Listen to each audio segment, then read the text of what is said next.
is Waraqa Ibn Noufal. He is a biblical scholar who is the cousin of Khadija radiallahu anha. She took the Rasulullah to meet him after basically he met Jibreel alayhi salam because he didn't know who Jibreel was. This is absolutely pathetic, right? I mean, the fact that you claim that Rasulullah sallallahu, right, didn't even know who Jibreel was, so that's the first lie. Of course he knew who Jibreel was. Jibreel was created in front of him.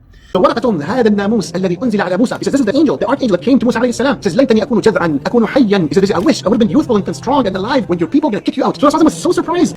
And then apparently Khadija took the Prophet to her cousin Waraqa Bin Noufal, who was a Christian, by the way, to convince the Prophet that he's a prophet, because apparently he didn't know himself, but some random Christian knew.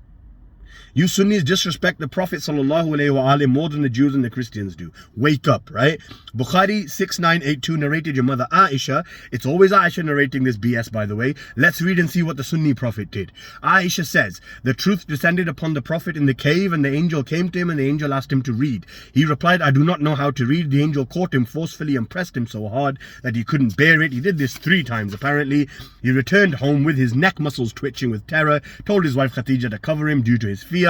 Then he said to Khadija, what is wrong with me? She took him to Waraqa. Waraqa then had to tell the Prophet that he had saw Jibreel, and Waraqa suddenly has ilmul ghaib at this, because he starts telling the Prophet about future events, and then Waraqa dies, right? Here the narration goes on to say that the Prophet then became sad and intended several times to throw himself from the top of high mountains. So basically the Sunni Prophet tried to commit suicide multiple times, which is haram anyway, and Jibreel had to come and apparently stop him from killing himself. Have some respect for the Prophet, you nasibis.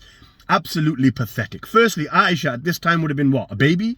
She wasn't even a Muslimah. She didn't even witness this event. She never met Khadija or Waraqa. So how is she narrating this? Clearly, she's lying as usual. Aisha is lying and insulting the Prophet, and you Sunnis are recording this BS in your Sahih books. The Prophet was suicidal, bewitched, possessed, scared, and had epileptic fits because she urinates standing up in public, all found in Bukhari.